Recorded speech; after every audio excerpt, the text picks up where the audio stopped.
Alors, ce matin, on poursuit notre série sur le roi Saül. Alors, le couronnement. J'ai pensé que ce serait peut-être une bonne idée de commencer par quelque chose qu'on connaît pour essayer de mieux comprendre qu'est-ce que ça voulait dire, couronner un roi d'Israël, puis qu'est-ce que c'est un roi d'Israël. Alors, commençons avec quelque chose qu'on connaît.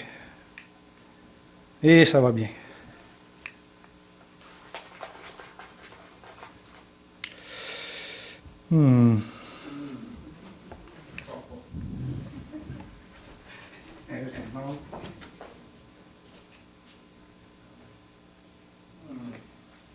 Alors, connaissez-vous cette personne-là?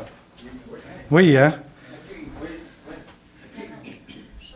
Sa Majesté le roi Charles III. C'est son nom officiel.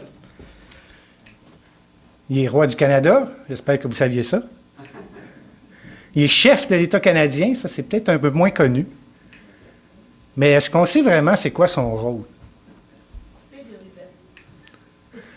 Alors, il détient le pouvoir de gouverner. Ça, c'est selon ce qu'on trouve sur les sites du gouvernement. Il détient le pouvoir de gouverner, mais il confie ce pouvoir au gouvernement. Alors, c'est lui qui a le pouvoir, mais il le confie. Si on regarde la monarchie canadienne, c'est une monarchie, on a un roi, ça s'appelle le Dominion du Canada. Même si on n'utilise plus le nom Dominion aujourd'hui, on utilise le nom officiel, c'est Dominion. Savez-vous d'où ça vient? Ça vient du psaume 72, verset 8. En anglais, « He shall have dominion also from sea to sea and from the river unto the ends of the earth. » Les pères de la Confédération voulaient appeler le pays Royaume du Canada, mais les Britanniques ont dit « c'est pas une bonne idée, ça risque d'indisposer les Américains. » Fait que les pères ont décidé « Dominion », d'une mer à l'autre. Et ça a été, c'est une proposition de Sir Leonard Tilley, et ça a été accepté. On a la monarchie définie dans des documents légaux, qui est la Constitution. Alors, il y a les lois de 1867 et de 1982. Il y a 25 autres documents qui définissent tout ça. La loi sur le Parlement, la loi sur l'Assemblée législative, la fonction publique. Ça pour dire que les pouvoirs sont bien définis et bien délégués. Alors, ici, on a le législatif, le judiciaire et l'exécutif, trois pouvoirs séparés. Et on a le principe de primauté du droit, qui dit, dans le fond, ça veut dire que la loi s'applique à tout le monde.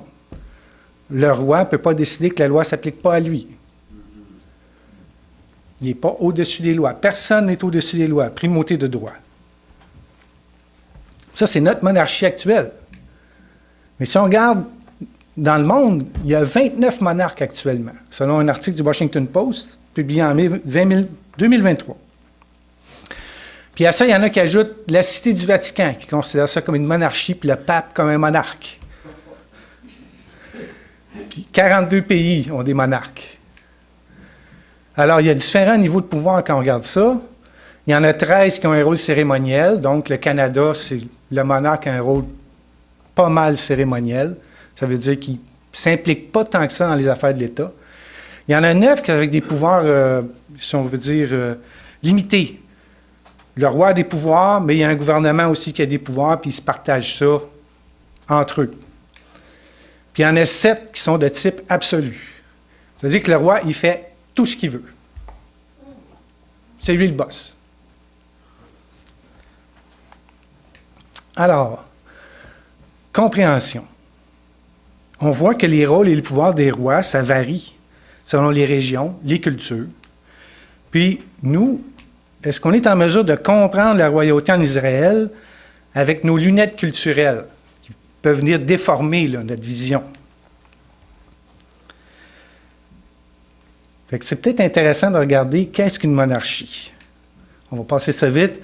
Le mot grec monarchie, mono, arché, pouvoir, autorité, un seul. Donc, c'est un seul chef peut avoir différents noms. On peut l'appeler le monarque, le souverain, le roi, l'empereur, le sultan. Ils ont cependant des choses en commun. Ils sont reconnus comme légitimes. Ils sont souvent issus d'une lignée familiale. Ils sont en poste sans durée fixe. Généralement, les rois sont en poste jusqu'à temps qu'ils abdiquent ou qu'ils meurent.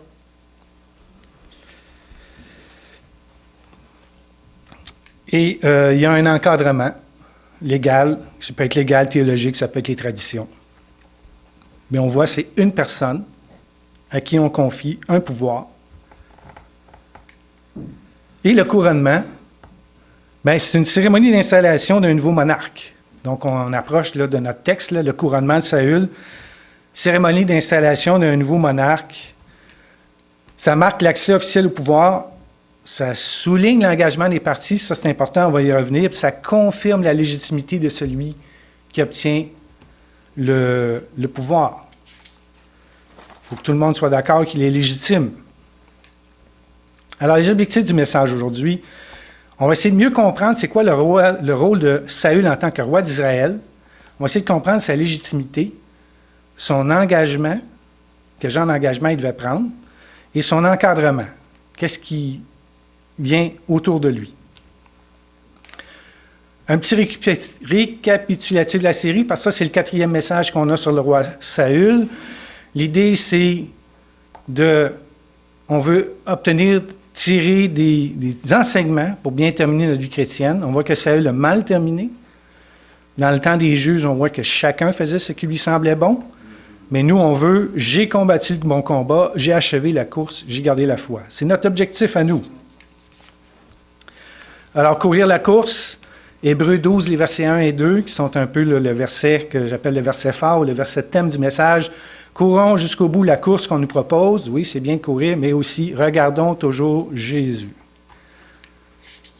Alors, une petite chronologie de la vie de Saül. Saül a été roi pendant 40 ans. Ça commence vers 1050 avant Jésus-Christ.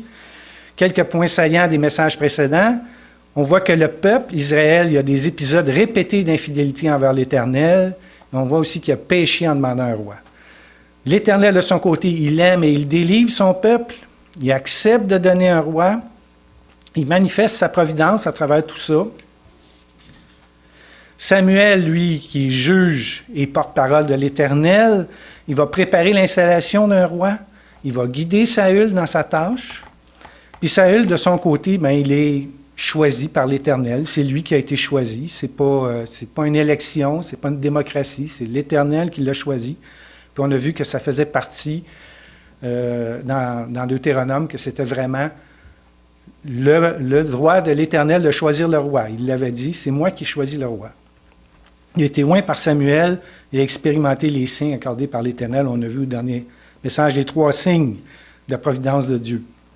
On s'était fait un petit modèle de providence qui disait que oui, on a une certaine liberté d'action, on a des choix possibles dans nos vies, mais que Dieu gouverne tout ça et que lui, son plan s'accomplit, peu importe ce que nous on fait. C'est lui qui il ramène les choses toujours à son plan. Alors, continuons. On a des interrogations générales dans notre série. Quel était le plan de l'Éternel pour Saül? On s'était donné une petite hypothèse la dernière fois. Est-ce qu'on peut s'assurer que les choix offerts à Saül lui auraient permis de bien terminer la course? Puis trouver des applications pour nos vies, évidemment. Bon, on a fait une petite introduction rapide. Sautons dans le texte. 1 Samuel, chapitre 10, verset 17 à 27. Donc, verset 17. Samuel convoqua le peuple devant l'Éternel à Mitzpah. Et il dit aux enfants d'Israël, « Ainsi parle l'Éternel, le Dieu d'Israël. J'ai fait monter d'Égypte Israël, et je vous ai délivré de la main des Égyptiens et de la main de tous les royaumes qui vous opprimaient. Et aujourd'hui, vous rejetez votre Dieu, qui vous a délivré de tous vos maux et de toutes vos souffrances, et vous lui dites, « Établis un roi sur nous. » Présentez-vous maintenant devant l'Éternel selon vos tribus et selon vos milliers. Samuel fit approcher toutes les tribus d'Israël, et la tribu de Benjamin fut désignée. Il fit approcher la tribu de Benjamin par famille, et la famille de Matri fut désignée. Puis Saül, fils de Kis, fut désigné. On le chercha, mais on ne le trouva point. On consulta de nouveau l'Éternel. Y a-t-il encore un homme qui soit venu ici? Et l'Éternel dit, voici, il est caché vers les bagages. On courut le tirer de là, et il se présenta au milieu du peuple. Il les dépassait tous de la tête. Samuel dit à tout le peuple, voyez-vous celui que l'Éternel a choisi? Il n'y a personne dans tout le peuple qui soit semblable à lui. Et tout le peuple poussa les cris de « Vive le roi !» Samuel fit alors connaître au peuple le droit de la royauté. Et il l'écrivit dans un livre qu'il déposa devant l'Éternel. Puis il renvoya tout le peuple, chacun chez soi. Saül aussi s'en alla dans sa maison à Gibéa. Il fut accompagné par les honnêtes gens dont Dieu avait touché le cœur. Il y eut toutefois des hommes pervers qui disaient « Quoi? C'est celui-ci qui nous sauvera? » Et ils le méprisèrent, ne lui apportèrent aucun présent, mais Saül n'y prit point garde. Alors, en premier lieu, on va regarder, mon premier point, c'est la convocation. On va regarder pourquoi ils sont convoqués, puis le lieu aussi où ça a lieu, à Mitzpah. Alors, Samuel convoque le peuple, c'est évidemment pour le couronnement, puis c'est important que le couronnement soit un événement public. Parce qu'il aurait pu décider, on va envoyer une lettre à tout le monde. Voici, Saül est votre nouveau roi. Non, parce que l'idée du couronnement, c'est l'engagement. Quand on va couronner le roi va s'engager envers son peuple. Oui, je vais être votre roi. Mais le peuple va s'engager envers son roi. Oui, tu seras notre roi. C'est mutuel. Alors, une convocation, c'est une demande impérative. Ça devrait avoir une priorité élevée. Ça se fait dans la ville de Mitzpah. Alors, ce n'est pas la première fois que le peuple se rassemble là. Il y avait une guerre civile entre Benjamin et les autres tribus d'Israël. On voit ça dans Juge 20. Les 11 tribus, sauf Benjamin, s'étaient rassemblées à Mitzpah. Samuel avait déjà convoqué le peuple à Mitzpah. Le peuple avait décidé de faire un retour à l'Éternel dans ses cycles d'infidélité, retour. Ils voulaient retourner à l'Éternel. Samuel les avait assemblés à Mitzpah. Les Philistins étaient venus les attaquer et l'Éternel les avait vraiment délivrés. Victoire totale. Et là, maintenant, on a une deuxième convocation par Samuel pour établir le roi sur le peuple. Alors, Mitzpah, ça veut dire tour de guet, d'observation. C'est un lieu de garde. C'est environ à 12 km au nord de Jérusalem. Je ne sais pas si ça va fonctionner. Oui, bon, en haut, là. Voyez-vous, c'est le Mitzpah, au centre. C'est dans le territoire de Benjamin. Aujourd'hui, là, on dirait 12 km au nord de Jérusalem. Ils appellent ça Telen Nasbé aujourd'hui. C'est près de Ramallah, en Cisjordanie. En topographie, là, je voyais une flèche Telen Nasbé. Je vais essayer encore une fois de faire marcher mon petit truc. Ici, au centre, là, c'est comme une espèce de monticule. Là. Plus c'est rouge foncé, plus c'est haut. Donc, c'est comme tour de garde. Là. C'est en hauteur. Puis c'est comme un cercle. On a une vue aérienne aujourd'hui avec Google. Bon, vous voyez des maisons tout autour, là. Mais dans le temps, il n'y avait rien. C'était la plaine. On sait que ça existe. Il y a eu des fouilles archéologiques qui ont été faites entre 1926 et 1935 par un dénommé Badé, avec toute une équipe d'archéologues, d'ouvriers. Et puis, c'était une petite ville fortifiée qui existait entre 1000 avant Jésus-Christ jusqu'à 586. 586, c'est la date où le premier temple a été détruit. C'est l'invasion par Nabuchodonosor pour déporter tout le monde à Babylone. Combien d'Israélites sont présents à Mitzpah? Ben, les 12 tribus sont là, fait que il y en a beaucoup. Ils sont assemblés par milliers, par famille, c'est pas un petit nombre. Là. Donc, c'est une présence significative.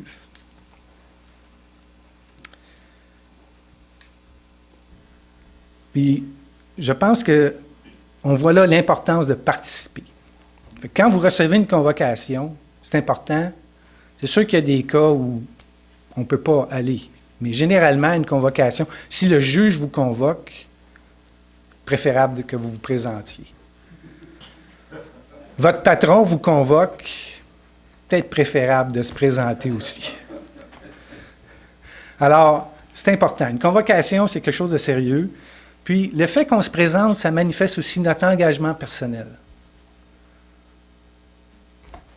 Des fois, ça ne nous tente pas, mais on l'a vu, là. Le couronnement, le fait que le peuple vienne, le peuple va s'engager et le roi aussi va s'engager. On fait ça, nous, on a des convocations pour nos assemblées générales. On envoie des convocations.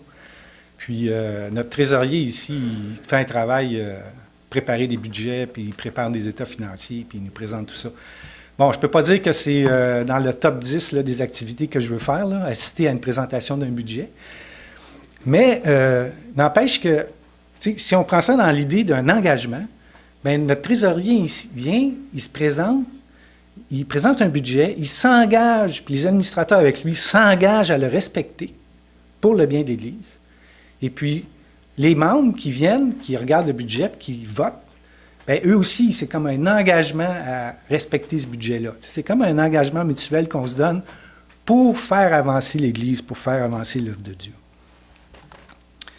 Alors, première application, je dirais, sachons répondre présent lorsqu'on nous convoque. C'est sûr qu'on ne peut pas aller partout, être partout en même temps. Des fois, on est convoqué à plusieurs trucs, mais sachons reconnaître que c'est important. Deuxième point, le péché du peuple. Alors, ils ont voulu un roi comme les autres nations. C'est ce que la parole nous dit. Alors, verset 18, et il dit aux enfants d'Israël, ainsi par l'Éternel, ça c'est Samuel, ainsi par l'Éternel, le Dieu d'Israël, j'ai fait monter d'Égypte Israël, je vous ai délivré de la main des Égyptiens et de la main de tous les royaumes qui vous opprimaient. Et aujourd'hui, vous rejetez votre Dieu qui vous a délivré de tous vos maux et de toutes vos souffrances, et vous lui dites, établis un roi sur nous. Alors, ils rejettent l'Éternel. Pourtant, ils ont déjà un roi. Leur roi, c'est l'Éternel. Qui leur procure la délivrance? C'est l'Éternel. Et puis, on va voir que les rois des nations païennes, ce ne sont pas des exemples à suivre, mais pas du tout. Alors, les rois des nations, qu'est-ce qui les distingue? Là, moi, j'ai tiré ces informations-là d'un livre publié par un dénommé John Walton. C'est un professeur spécialiste de l'Ancien Testament. Il a étudié la vision du monde des peuples anciens du Moyen-Orient. Il a publié un livre qui s'appelle Ancient Near Eastern Thought and the Old Testament, Introducing the Conceptual World of the Hebrew Bible. Donc, lui, là, il a regardé à peu près tout ce qui avait été écrit par pas les archéologues, mais les historiens, puis les tablettes qui avaient été découvertes, les textes, tout ça. Ils ont étudié ça pour se faire une idée de c'était quoi la pensée des peuples autour d'Israël à cette époque-là. Alors, premièrement, ils sont idolâtres. Ça, c'est clair. Ils adorent les idoles. Ils sont souvent associés à une idole particulière. Ils s'en choisissent une, là, puis ça devient comme leur idole à eux. Ils ont un statut de personnage divin. Chez les Égyptiens, le pharaon est Dieu. Pas nécessairement le cas chez les Babyloniens, les Assyriens, mais carrément, les pharaons, c'est un dieu. Ils ont concentration des pouvoirs. Ils ont tous les pouvoirs. Monarchie absolue. On appelle ça un despote. Un despote, c'est quelqu'un qui a tous les pouvoirs. Ils ont une absence de morale. Ce qui compte, c'est la volonté des idoles. Ce n'est pas le peuple. Puis ils exigent du peuple qu'ils servent les idoles. Et par extension, eux-mêmes. Ils aiment ça se faire servir. Ils vantent leurs exploits. Dans les textes qu'on voit, là, on ne trouve jamais contrairement à la Bible, qui nous dit vraiment, il y a eu une défaite, il est mort à la guerre. Non, on ne trouve pas ça dans les autres peuples autour. Ce n'est que des victoires. Aucune mention de défaite. Puis, c'est interprété comme étant le fait ils montrent ça comme ça parce qu'ils ne veulent pas que si leur Dieu vient voir ce qui se passe, qu'ils trouvent qu'il ne fait pas un bon travail. Hein? Ils ne sont parfaits. Ils font que un dossier parfait pour plaire à leur idole. Alors, on voit évidemment ici qu'il y a un danger de ce qu'on appelle la tyrannie. C'est-à-dire que si le roi décide d'agir selon ses désirs, peu importe lesquels, sans restriction, le peuple va souffrir. Si on regarde maintenant les idoles, ce qui caractérisait les idoles de cette époque-là, les faux dieux. Alors, ils naissent et meurent. Dans leur vision du monde, un faux dieu, il naît, il peut mourir. Il engendre. Il y a des dieux mâles, il y a des dieux femelles, ils ont des enfants. Ils ont un nom et une fonction. Ça, c'est quelque chose là, qui est assez essentiel. L'idée que le dieu, il a une fonction. L'idole, pardon.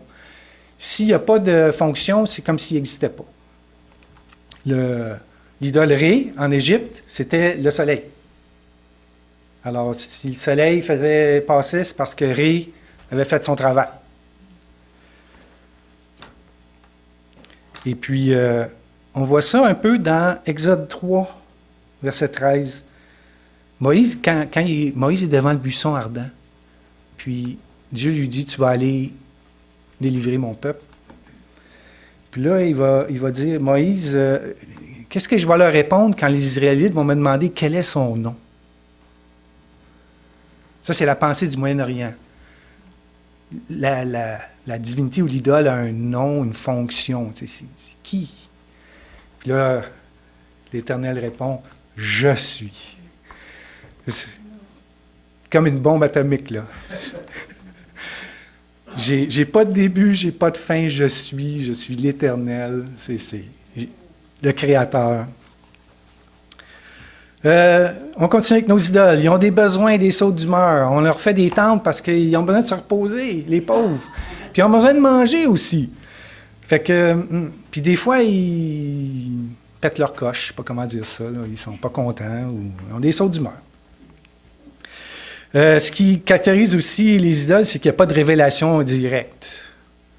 Pour savoir qu'est-ce qui se passe, ben, on regarde les étoiles. Il y a pas, c'est pas comme nous, là, le Dieu d'Israël, là, il envoie des prophètes, c'est clair. Leur vision du monde, c'est les idoles luttent contre le chaos. Alors, les idoles ne sont pas toutes puissantes. Il y a comme des forces du chaos, puis eux, ils luttent contre le chaos. Puis quand ils sont fatigués d'avoir lutté contre le chaos, ben il faut qu'ils se reposent. Puis les hommes existent pour servir ces idoles-là. C'est la mentalité des peuples du Moyen-Orient, les peuples anciens. Alors, ces idoles-là, ben il y en a toute une panoplie. Il y a les plus fortes. Bon, il y en a qui ont plusieurs fonctions. L'idole Marduk aurait eu comme 50 fonctions différentes. Alors, eux, on les prend au niveau national. Le roi s'en occupera de celle-là. Puis, mais les individus, ben, ils pouvaient se prendre un petite idole locale, familiale, parce qu'ils ne pouvaient pas nécessairement aller au temple dans la grande ville. On le voit des fois, rappelez-vous, Rachel, elle a pris les idoles familiales quand elle a quitté. Bon, ben c'est ça, il y avait des idoles familiales. L'analogie que je préfère, c'est un peu avec le catholicisme. On ne prie pas Dieu directement, on va prier un saint parce qu'on ne peut pas parler direct, c'est trop... C'est un peu ça. Alors, c'est un panthéon. Vu qu'ils ont chacun leur fonction séparée, les idoles ne sont pas jalouses entre elles. Ils peuvent se chicaner, mais... Bon, je l'ai dit, ils se reposent, se nourrissent dans leur temple. Puis, les hommes peuvent offenser ces idoles-là.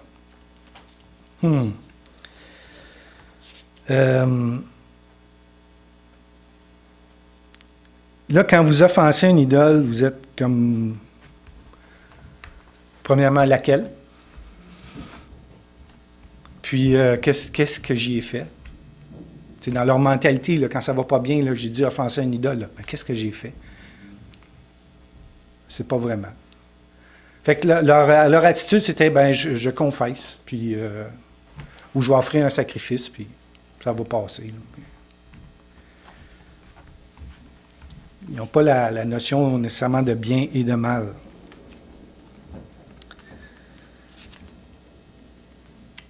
Mais nous, ah oui, puis pour terminer sur ça, c'est quand vous mourrez, vous allez dans les mondes inférieurs. Fait que parce que quand vous êtes mort, vous n'avez plus d'utilité pour les idoles. Vous ne pouvez plus les servir, vous êtes mort. Vous allez dans le monde inférieur. Puis là, vous restez là.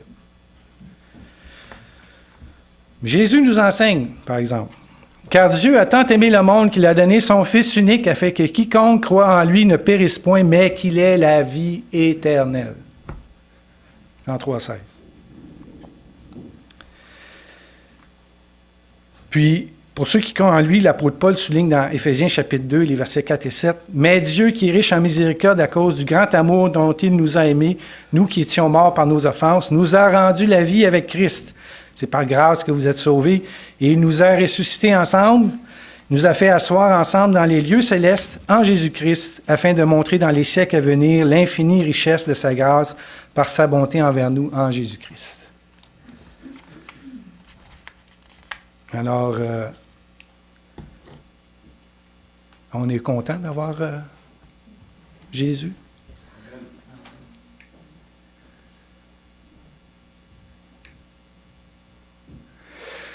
Alors, on voit que c'est la possibilité là, d'un désastre potentiel est grande. Là. En suivant les nations, la monarchie peut devenir une porte d'entrée pour l'idolâtrie.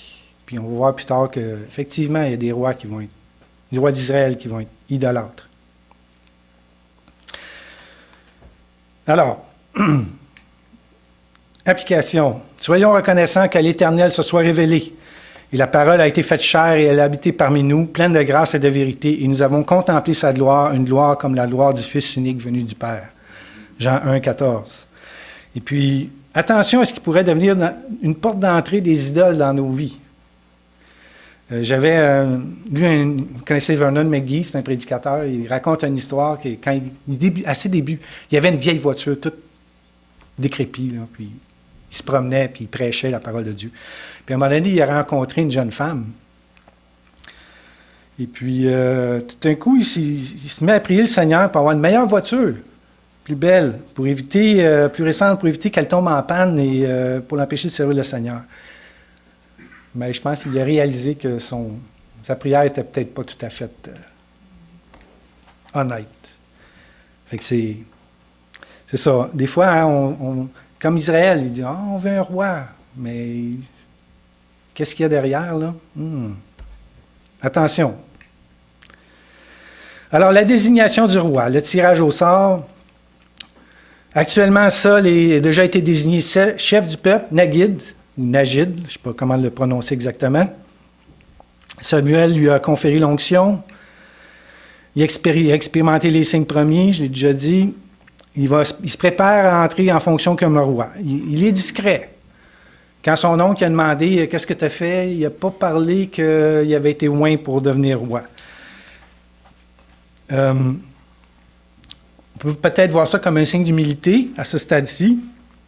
Si on regarde Absalom qui voulait devenir roi à la place de David, il y avait un char, puis il y avait 50 hommes qui couraient devant lui, puis s'assisaient à la porte de la ville pour essayer de saper l'autorité du roi. On ne voit pas chez Saül là, qui se promène dans les rues en disant « C'est moi le roi ». Pas encore. Le tirage au sort. Alors, il y a deux méthodes que j'ai trouvées dans les textes qui nous parlent, qui sont connus. Le premier, c'est le récipient avec des objets. Fait que, on veut éviter l'intervention humaine, la tricherie. Donc, ce qu'il prenait, il prenait un récipient, il mettait dedans des objets qui représentaient les choix, et puis là, il brassait l'objet, puis il attendait qu'un des objets tombe. Il ne pigeait pas avec la main, là. Il brassait, puis... L'autre qu'on connaît, c'est Urim et Thummim. On va dans Exode. « Tu mettras sur le pectoral de jugement les urins et les tumins, et ils seront sur le cœur d'Aaron. Quand il entrera devant l'Éternel, et Aaron portera le jugement des fils d'Israël sur son cœur devant l'Éternel continuellement. » Version sommaire parle du moyen de connaître mon verdict concernant le problème des Israélites. Fait qu'ils pouvaient... à quoi ça ressemble, là? Je dois l'avouer, on ne le sait pas. C'était sur le pectoral du grand prêtre. Il y avait le urin et tumin. Et il pouvait utiliser ça pour consulter l'Éternel, avoir une réponse de l'Éternel.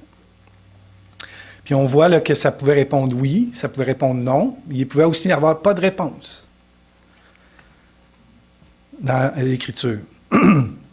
Au niveau de ça, c'est que, selon la tradition juive, le urin et le tumin ont cessé d'être utilisés à la destruction du premier temple, en 586.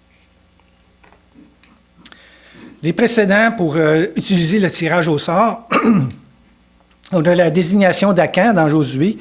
On cherchait qui avait péché. Acan avait été désigné par tirage au sort. On répète, ce n'est pas du hasard, là. C'est Dieu manifeste sa providence. C'est lui qui contrôle le geste. Partage du territoire, quand il y avait séparé le territoire de Canaan entre les 12 tribus.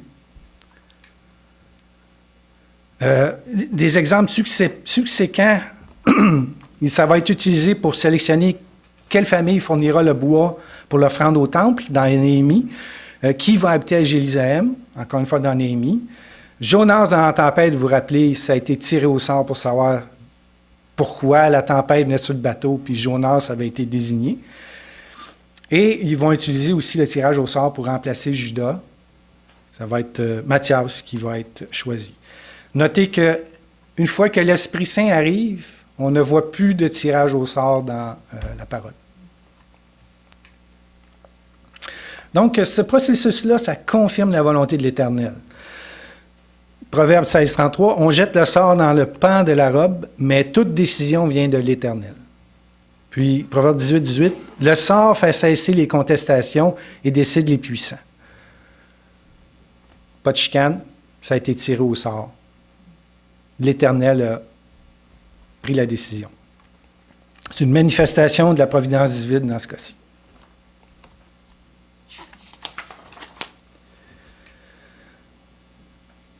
Et ça va donner sa légitimité au roi. Puis c'est un mode de sélection qui est reconnu par le peuple. On sait que, peu importe la méthode qu'ils ont utilisée, là, le pot ou les urins humains, vous savez, il avait été déjà choisi d'avance, on l'a vu, là, c'était déjà annoncé. Puis voilà, ils le font, puis ça donne encore Saül. Alors, 3 tours. Tribu, clan et personne. Si on a utilisé un récipient, ça a du chance parce que tu ne pouvais pas mettre, je ne sais pas, il y avait peut-être plusieurs dizaines de milliers de candidats potentiels. Si on voulait mettre tous les hommes dans un pot, ce n'était pas pratique. En fonctionnant comme ça, bien, ça fonctionne bien. 12 pour les tribus, les clans, on ne sait pas, une vingtaine, trentaine. Puis les personnes, peut-être le même nombre. Mais ça ne veut pas dire que c'est ceux qui ont utilisé. On ne sait pas vraiment, mais c'est vraiment le sort. Les critères de sélection. Le texte ne nous dit pas non plus pourquoi c'est Saül. On sait que c'est Saül, mais la pensée là, derrière, c'est parce que c'est pas spécifié directement dans le texte. J'ai choisi Saül parce que. David, on va le savoir, parce qu'il a un cœur. L'Éternel aime le cœur de David.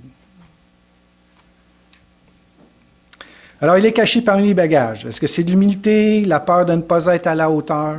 Est-ce qu'il y a un manque de foi? Est-ce que c'est toutes ces réponses? On ne sait pas trop. C'est peut-être moi, personnellement, je penserais que c'est un peu un mélange de tout ça. Mais l'Éternel dévoile sa cachette. Ça, il est caché parmi les bagages. Ils ont consulté l'Éternel. L'Éternel dit... Il est caché parmi les bagages.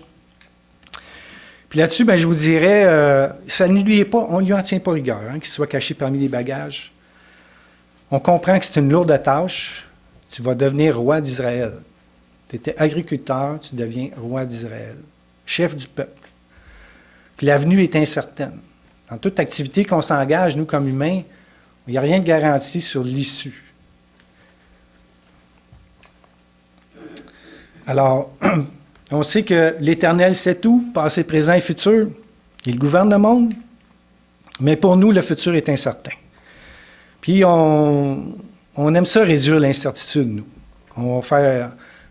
est-ce qu'il va faire beau demain? On aime les prévisions météorologiques. On voudrait savoir qu'est-ce qui va se passer. Des prédictions, qu'est-ce qui va arriver dans le futur. On se fait des plans A, on se fait des plans B. Bon, il y a des trucs pour réduire l'incertitude. Il y a des plans qu'on se fait qui sont parfaitement légitimes. On va se prendre une assurance vie pour protéger notre famille. Si jamais on décède puis on veut que notre famille ait de quoi subvenir à ses besoins. Mais il y a des gestes qui ne sont pas appropriés. Si on prend les loteries, les jeux de hasard, on pourrait dire, ben Dieu, il contrôle le tirage au sort, ce qui empêcherait que je me prenne un billet de loterie puis que je gagne le gros lot, tu sais. Mais c'est pas ça que Dieu demande. On voit, Paul nous exhorte à travailler honnêtement. 1 Thessaloniciens, chapitre 4, versets 10 et 12. Mais nous vous exhortons, frères, à abonder toujours plus dans cet amour et à mettre votre honneur à vivre tranquille, à vous occuper de vos propres affaires et à travailler de vos mains, comme nous vous l'avons recommandé, en sorte que vous vous conduisiez honnêtement envers ceux du dehors et que vous n'ayez besoin de personne. Je ne veux pas dire que Dieu bénira jamais à travers ça, parce que ça pourrait arriver, mais c'est pas quelque chose qu'on devrait rechercher, nous, là, d'aller s'acheter des billets de loto pour vouloir gagner de l'argent. Oui, il y a des cas où les gens, dans des mauvaises situations financières, ils ont été tirés par intervention divine. Mais encore une fois, là, loterie, jeu de hasard, non. Choisir des versets au hasard. Ça sort le texte de son contexte. Avez-vous déjà entendu parler de ça, des chrétiens qui, tu sais, ils vont prendre leur Bible, ils ouvrent ça au hasard, point. Regarde ça. Supposons qu'un jour, vous ouvrez votre Bible comme ça, vous tombez dans Matthieu 27,5, c'est « Judas jeta les pièces d'argent dans le temple, se retira et alla se pendre. » OK. Là, vous dites, non, on recommence. Luc 10, 37b. Et Jésus lui dit, « Va et toi, fais de même. »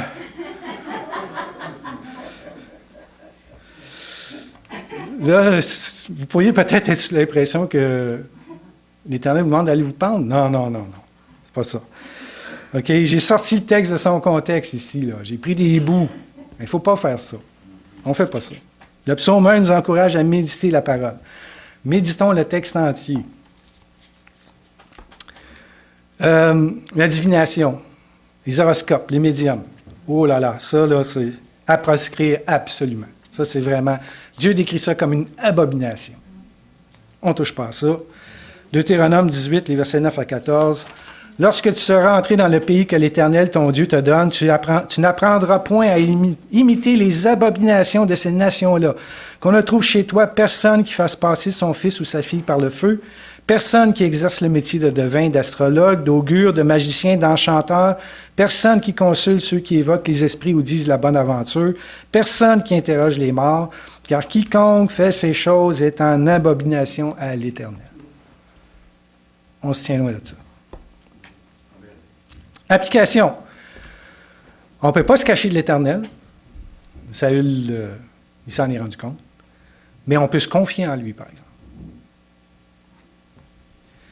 Lire et méditer la parole. Puis c'est bien de connaître les promesses de l'Éternel qui nous sont adressées. En lisant notre parole, on peut apprendre ces promesses-là, puis on peut s'appuyer sur ces promesses-là pour passer au travers de ce qu'il nous arrive dans nos vies. Rôle du roi. Donc, on a comme une nouvelle délégation de pouvoir. En période qu'on avait avant, l'Éternel confiait à des juges la tâche de délivrer le peuple. Donc, on a Dieu, qui, on voit un peu là dans le diagramme, à droite, délègue au juge une tâche spécifique, généralement localisée dans le temps et dans l'espace. Ça va être pour un problème spécifique. Ils sont appelés. Et puis, on a toujours le sacerdoce, là, les prêtres qui s'occupent de... à cette époque-là, il n'y avait pas de temple, c'était la tente, le tabernacle, tout ça. Dieu leur a confié des fonctions. Là, ça va changer avec la monarchie. Il va y avoir 3 principaux acteurs. Il va y avoir le roi qui arrive maintenant. Les prêtres sont toujours là, le sacerdoce continue, ça ne change pas. Et il y a les prophètes. On voit dans 1 Samuel, là, les prophètes apparaissent. Les prophètes vont être là pour guider le roi, lui faire connaître la parole, bien, pas juste le roi, le peuple aussi, là, mais c'est comme un... J'aime pas le terme, là, mais... garde-fou, mais c'est plus que ça, là. C'est pas vraiment... Vous comprenez un peu l'idée, là? Le prophète, pas que le roi, là, il s'enfle trop la tête, les prophètes sont là. Ils vont faire connaître c'est quoi la volonté de l'Éternel. Il y a 3, ils sont comme 3. Puis Dieu délègue des responsabilités spécifiques à chacun. Les prophètes vont être porte-parole de l'Éternel. Ils vont annoncer ce que Dieu dit.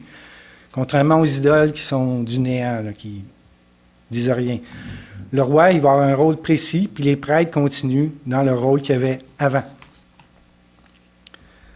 On va regarder ça un petit peu plus en détail. Donc, le cadre, c'est qu'encore l'Alliance mosaïque, ça ne change pas. C'était en Exode 20, quand Dieu dit « Vous allez être mon peuple », puis que la loi, l'Alliance mosaïque est établie, Israël a accepté de devenir le peuple de Dieu, ça ne change pas. Ils doivent toujours obéir, puis ça reste une alliance conditionnelle. S'ils désobéissent, il y aura la... S'ils obéissent, bénédiction, désobéissent, ils vont avoir des conséquences. J'en profite pour ouvrir une parenthèse ici, parler des 3 offices de Jésus-Christ. On a vu les 3 rôles. Celui qui va combiner ces 3 rôles-là, c'est Christ. Roi, prophète, souverain sacrificateur. Lui seul est digne de faire les 3 en même temps. On va voir, David va être un roi qui va être prophète, mais il ne sera pas sacrificateur. Samuel est prophète, il est sacrificateur, mais il n'est pas roi. Le seul qui est capable de faire les 3, c'est Jésus. Puis, personnellement, je pense qu'on va le voir, ça, dans son royaume à venir. Les tâches du roi, défense de la nation, administration de la justice, serviteur de la nation, berger.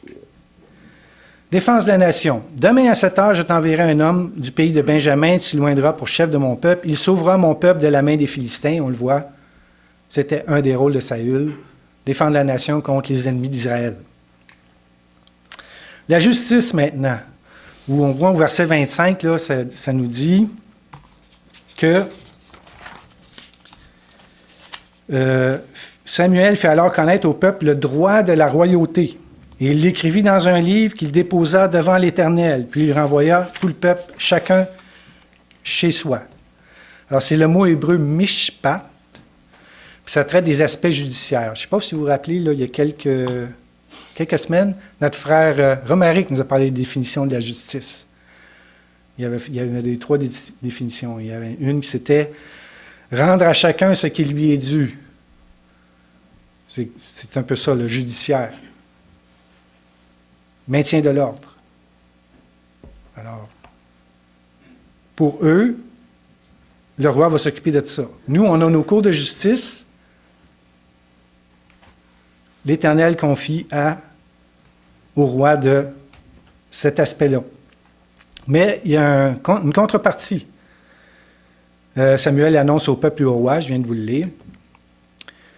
C'est consigné dans un livre, ça va être déposé devant l'Éternel, qui est comme un contrat. Le roi va s'engager à suivre ça, le peuple va s'engager aussi, puis c'est déposé devant l'Éternel. La contrepartie, c'est le mot hébreu tzedaka, qui est l'équité, qui est l'excellence morale, la droiture, les bienfaits, la miséricorde. La justice elle-même, toute seule, ça peut devenir très cassant. Écrit en Jérémie 22, versets 2 et 3. Tu dirais, écoute la parole de l'Éternel, roi de Juda, qui est assis sur le trône de David. Toi, tes serviteurs et ton peuple, qui est entré par ses peuples, ainsi par l'Éternel. Pratiquez la justice et l'équité. Délivrez l'opprimé des mains de l'oppresseur. Ne maltraitez pas l'étranger, l'orphelin et la veuve. N'usez pas de violence, ne répandez point de sang innocent dans ce lieu.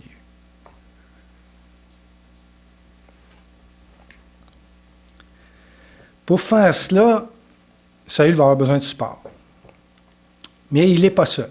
Il y a un entourage. Dieu va placer autour de lui des personnes. L'Éternel. On a vu qu'il a l'Esprit. Il a reçu l'Esprit. Il y a Samuel qui est là pour l'aider. Il y a le souverain sacrificateur et les prêtres. Hein, si on veut consulter l'Urim et le Thummim, il faut aller voir le souverain sacrificateur. Il y a son épouse. On sait que Saül a une épouse. Messieurs, ceux qui sont mariés, vous avez une épouse. C'est une aide précieuse que l'Éternel nous confie. Les livres de la parole. Alors, il y a les livres qu'eux avaient à cette époque-là, la loi de Moïse, on le voit, le droit du roi qui vient d'être écrit. Et il y a des conseillers, on va le voir un petit peu plus loin. Il y a la capacité de déléguer, il peut se trouver des généraux, il peut se trouver des fonctionnaires pour l'aider. Il y a la responsabilité, mais il peut déléguer. On l'a vu au tout début, hein, le roi Charles III, il délègue au gouvernement la capacité de gouverner. Application pour nous. Alors, le rôle de Saül est très bien défini. Les limites sont là. Il sait qu'est-ce qu'il a à faire. Connaître son rôle au sein de sa communauté. Est-ce que nous aussi, est-ce qu'on connaît bien notre rôle? Famille, travail, Église. J'imagine que si vous entrez dans un travail, on vous engage, puis vous ne savez pas ce que vous avez à faire, ça va être difficile.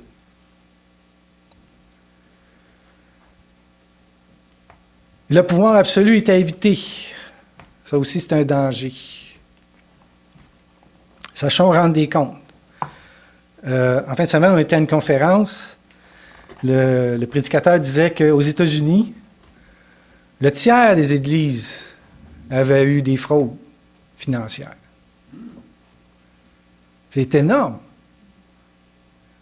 Alors,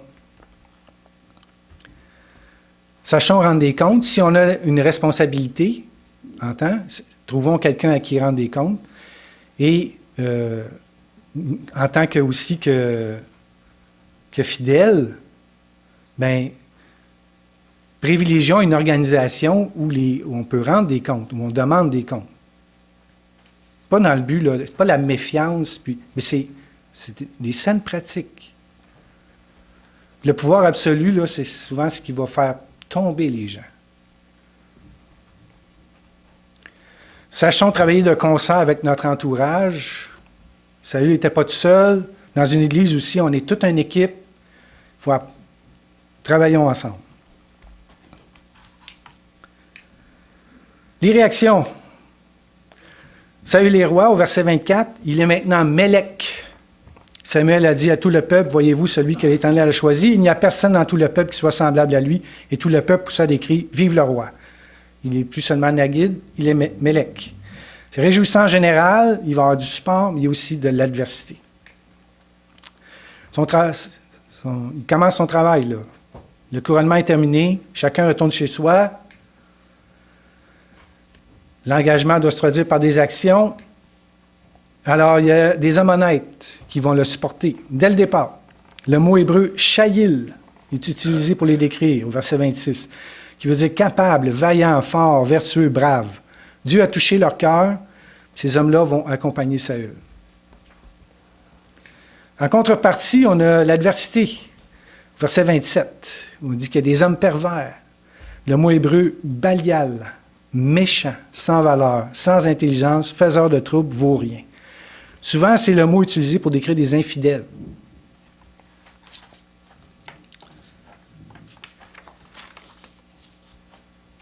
2 Corinthiens 6,15, quel accord y a-t-il entre Christ et Bélial, ou quelle part le fidèle avec l'infidèle? Mais Saül n'en tient pas compte. Il va s'occuper de ce qu'il a à faire et il n'en tient pas compte.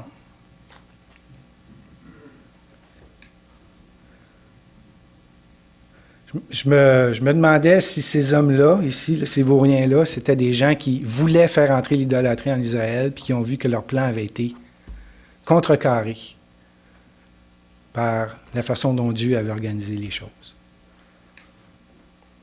La couronne, parce que je parlais avec des personnes de mon message, ils m'ont dit « Oui, mais la couronne là-dedans, c'est un couronnement. » Parce qu'il y avait une couronne.